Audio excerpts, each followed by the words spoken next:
नमस्कार दोस्तों, स्वागत है फिर से हमारे इस चैनल कृपा महादेव टिप्स पर। अगर आप भी अपनी लाइफ में कुछ सीखने की चाह रखते हैं तो हमारे इस चैनल को सब्सक्राइब करें। हे भोले बाबा, आपसे हाथ जोड़कर निवेदन है कि आपके इस वीडियो को जो भी लाइक और चैनल को सब्सक्राइब करे उसके जीवन में कभी दुख दर्द मत आने देना। दोस्तों, पूरे 500 सालों के बाद बन रहा है दिव्या दुर्लभ महाशुभ संयोग 28 अक्टूबर साल की सबसे बड़ी पूर्णिमा शरद पूर्णिमा चंद्र ग्रहण। इस दिन चुपचाप गाय को खिला दें। ये एक छोटी सी चीज रोड़पति भी होंगे, करोड़पति मिलेंगी। सभी संकटों और कष्टों से मुक्ति, मृत्यु दंड पितृ दोष तुरंत होगा खत्म। पूरे साल आपके घर में भरे रहेंगे अन्न धन के भंडार। यूं कहें कि आपकी 7 पुश्तें तक करेंगी रुपयों पैसों पर। राजमां लक्ष्मी के आशीर्वाद से आपकी 7 पीढ़ियों तक बैंक बैलेंस बढ़ता चला जाएगा। सभी दुख दर्द संकट कष्ट होंगे दूर और सुख आपके कदमों में आ जाएंगे। सुख आपके कदम चूमेंगे यदि आप यह एक छोटी सी चीज गाय को खिला देते हैं 28 अक्टूबर यानी कि शरद पूर्णिमा के दिन। दोस्तों, यकीन मानिए तत्काल गरीबी समाप्त हो जाएगी। आपके जीवन से गरीबी का नामो निशान खत्म हो जाएगा। गरीबी जड़ से दूर हो जाएगी हमेशा के लिए यदि आप एक छोटी सी चीज 28 अक्टूबर यानी कि शरद पूर्णिमा के दिन गाय को खिला देते हैं। दोस्तों, इस बार का शरद पूर्णिमा है बहुत ही दुर्लभ संयोग में है। आपके जीवन से तत्काल गरीबी को समाप्त कर देगी। ये मान ले आप गाय से जुड़े इन उपायों को यदि आप कर लेते हैं। दोस्तों, कौन कौन से उपाय है जो कि आपको शरद पूर्णिमा के दिन जरूर करने चाहिए, जिसे करने से व्यक्ति को अपार धन संपत्ति की प्राप्ति होती है, व्यक्ति मालामाल हो जाता है और जीवन से तत्काल गरीबी समाप्त हो जाती है। दुख दर्द संकट कष्ट दूर हो जाते हैं और सुख व्यक्ति के कदमों में आ जाते हैं। इस वीडियो में हम आपको उन्हीं खास और महत्वपूर्ण अचूक चमत्कारिक उपायों को बताने वाले हैं जो कि गाय से जुड़े हैं। अपने फायदे के लिए पूरा वीडियो देखना यदि आप चाहते हैं माता लक्ष्मी की कृपा आपको प्राप्त हो, गरीबी आपके जीवन से समाप्त हो जाए, आप धन से मालामाल हो जाएं और 7 पीढ़ियों तक बैंक बैलेंस बढ़ता चला जाए। तो दोस्तों, वीडियो पूरी देखना, शुरू से अंत तक बीच बीच में से काटकर वीडियो देखोगे तो कोई लाभ नहीं मिलने वाला। तो समय निकालकर पूरा वीडियो देखिए। दोस्तों, वीडियो शुरू करें। सबसे पहले तो आपसे रिक्वेस्ट करते हैं कि माता लक्ष्मी के सच्चे भक्त वीडियो को लाइक कर देना और सच्चे दिल से कमेंट बॉक्स में जय मां लक्ष्मी अवश्य देना।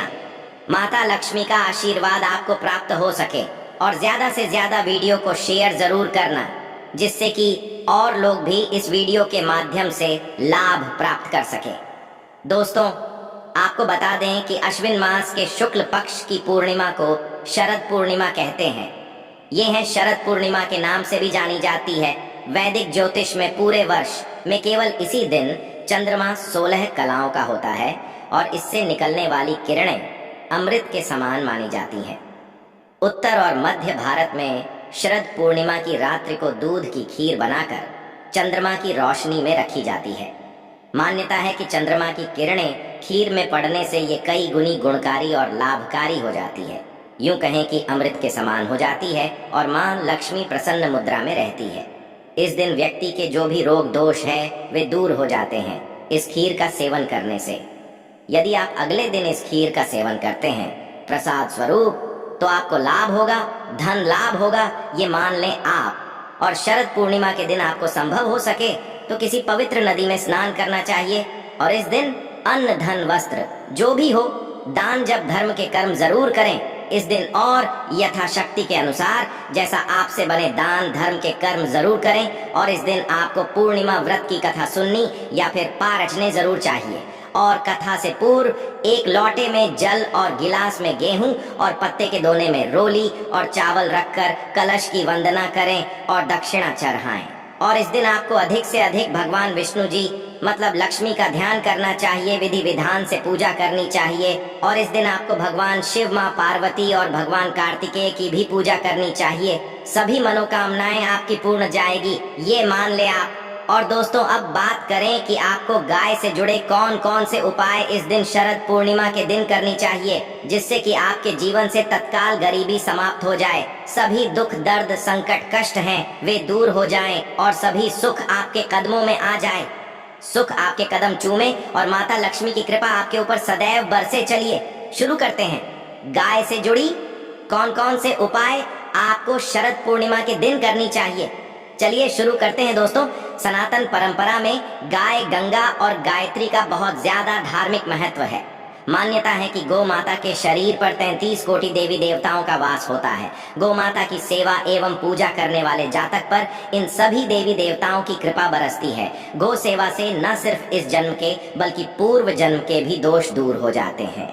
प्रत्येक सुबह जब आपके घर में भोजन बनना प्रारंभ हो तो सबसे पहले बनाई गई रोटी को आप गौ माता के नाम से निकाल दें और भोजन करने से पूर्व गौ माता को इस रोटी को खिलाएं। यदि संभव हो तो काली गाय को खिलाएं। यदि काली गाय ना मिले तो सफेद गाय को भी आप खिला सकते हैं।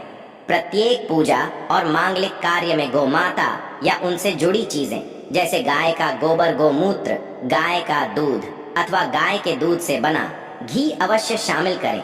इससे आपको पुण्य की प्राप्ति होगी। सनातन परंपरा के अनुसार जिस घर में गाय होती है उस घर से जुड़े सभी वास्तु दोष स्वतः ही समाप्त हो जाते हैं। किसी भी पूजा में गाय से प्राप्त पंचगव्य युक्त पदार्थ का उपयोग अवश्य शामिल करें, क्योंकि पंचगव्य के बिना कोई भी पूजा, पाठ और हवन सफल नहीं होता। तो वो कृपा पाने के लिए प्रतिदिन, सप्ताह अथवा महीने में परिवार एक बार गौशाला जाने का नियम जरूर बनाएं और वहां गायों को हरा चारा जरूर खिलाएं। इससे आपको शुभ फलों की प्राप्ति होगी और साथ ही साथ गौ सेवा और गौ पूजा से 9 ग्रह शांत हो जाते हैं और इनसे जुड़े दोषों का निदान हो जाता है। गर्मियों में गोमाता को पानी पिलाएं और सर्दी में गोमाता को गुड़ अवश्य खिलाएं। ध्यान रखें कि गर्मियों में गाय को गुड़ ना खिलाएं। अनेक देवी देवताओं को अपने शरीर पर धारण करने वाली गौ माता से जुड़े कई शुभ और अशुभ संकेत भी होते हैं। मसलन गाय का दूध दुहते समय यदि गाय ठोकर मार दे और सारा दूध बिखर जाए तो अपशगुन होता है। यदि कोई यात्रा पर निकल रहा हो और गाय अपने बछड़े को दूध पिलाती सामने आ जाए तो निश्चित रूप से जिस यात्रा के लिए आप निकले हैं वे यात्रा आपके लिए अवश्य ही सफल होगी और वह काम जिसके लिए आप निकले हैं वे अवश्य ही पूर्ण होगा।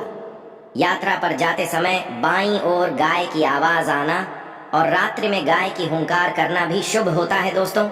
साथ ही साथ गाय के साथ आप भूलकर भी ये काम ना करें, अन्यथा मिलता है घोर नरक और जीवन भर की परेशानियां।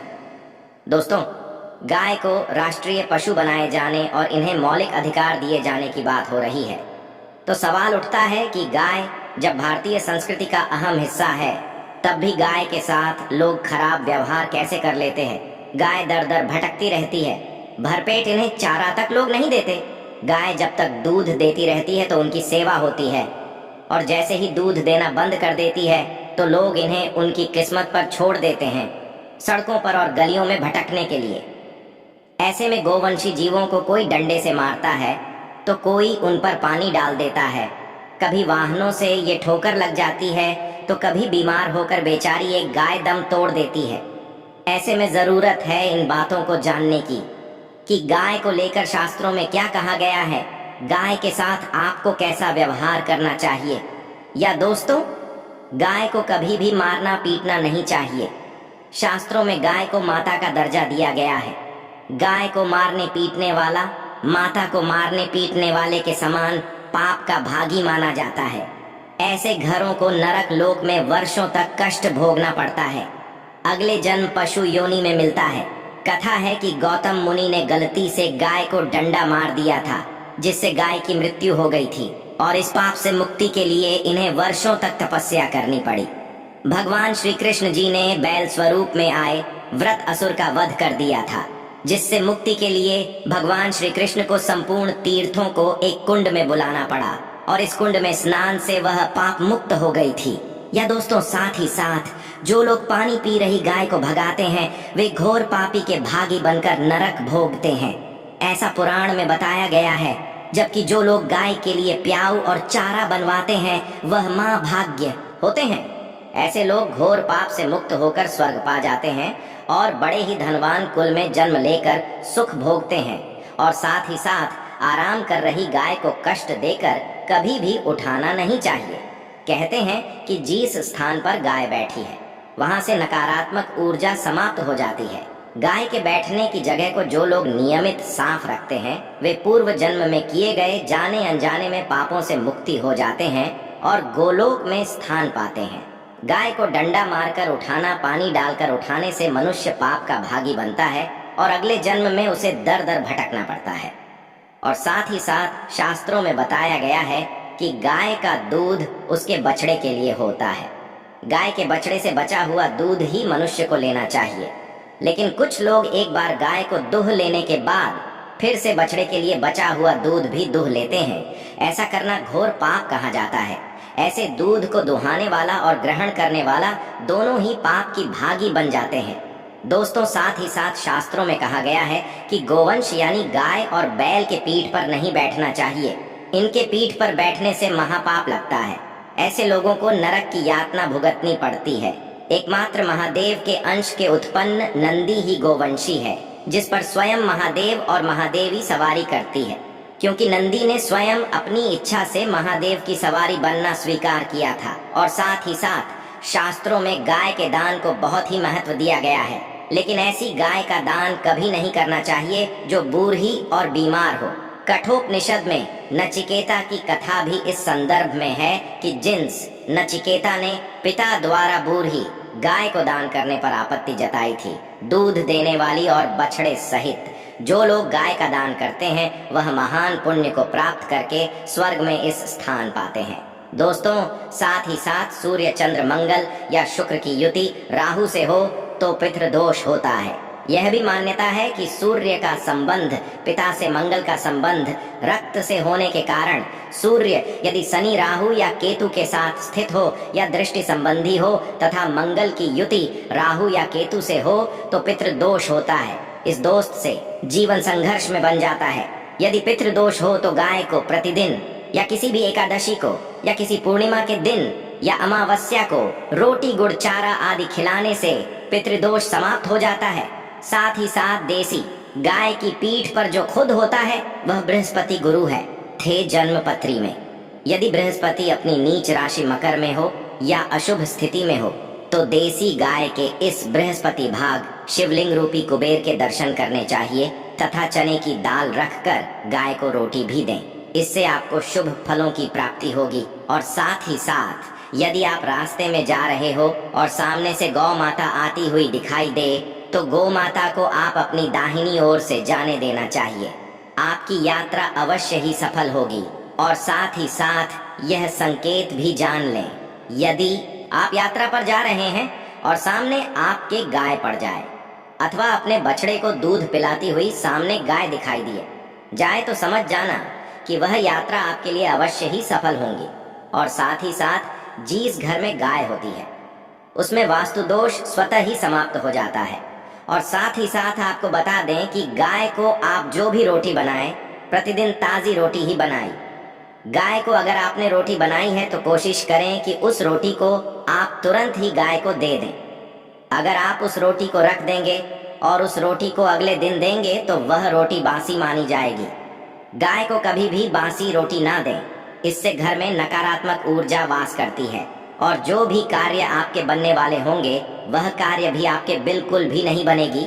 इससे आपके घर में हमेशा दर्द ऊर्जा का वास रहेगा और आप जिस भी कार्य को करेंगे उस कार्य में आपको हमेशा असफलता ही हाथ लगेंगी। इसलिए कोशिश करें गाय को रोजाना ताज़ी रोटी बनाकर खिलाएं और रोटी को बिल्कुल ना रखें। बासी रोटी गाय को ना दें और साथ ही साथ सड़ी गली चीजें गाय को नहीं खिलानी चाहिए कि घर में कोई फल है, कोई सब्जी है, सो जाए तो लोग क्या करते हैं, गाय को खिला देते हैं। नहीं, ऐसा नहीं करना चाहिए। ऐसा करने से यदि आप गाय को खिलाते हैं तो और आप पाप की भागी बन जाते हैं। आप बिल्कुल भी सड़ी गली चीजें गाय को ना खिलाइए और साथ ही साथ आप आटे की लोहियां बनाकर उनके ऊपर हल्दी लगाए। इसके बाद आप उन 11 को एक एक करके गाय को खिलाए। प्रत्येक लोई को खिलाते समय गाय के सींगों पर आप हाथ से नहीं, पीठ पर हाथ पे नहीं, मस्तक पर हाथ पैरे माता गाय की आप चरण के स्पष्ट करें। या दोस्तों, ऐसा करने से आपके समस्त कार्य बनने लगेंगे। जो दुख का समय चल रहा है वे भी समाप्त होगा। आपके जीवन में खुशी है, खुशी होंगी। और एक बार आप 7 बार गाय की परिक्रमा भी कर लें तो आपके समस्त कार्य पूर्ण होंगे। और साथ ही साथ आप गाय को जब भी रोटी दे, रोटी पर या तो आप थोड़ी हल्दी लगा लें या थोड़ा गुड़ रख लें। अगर गुड़ ना हो तो आप थोड़ा मिश्री रख सकते हैं, थोड़ा घी रख सकते हैं, या दोस्तों गायब हो, कभी भी सूखी रोटी ना खिलाए, सूखी का मतलब गाय की वो जो रोटी रखें खिलाए उस पर कुछ ना कुछ रख कर खिलाए। हल्दी रख लें, गुड़ रख लें, मिश्री, घी, अब जो भी रख लें, मतलब खाली रोटी नहीं खिलानी है। ध्यान इस बात का रखें, जब भी आपको शुभ फलों की प्राप्ति होगी। या दोस्तों, ये थे गाय से जुड़े कुछ महत्वपूर्ण उपाय, कुछ बातें जिन्हें आपको ध्यान में जरूर रखना चाहिए। या दोस्तों, वीडियो अच्छी लगी हो तो वीडियो को लाइक करें, ज्यादा से ज्यादा अपने दोस्तों में शेयर करें। चैनल पर नए हैं तो सब्सक्राइब करें। जय गौ माता।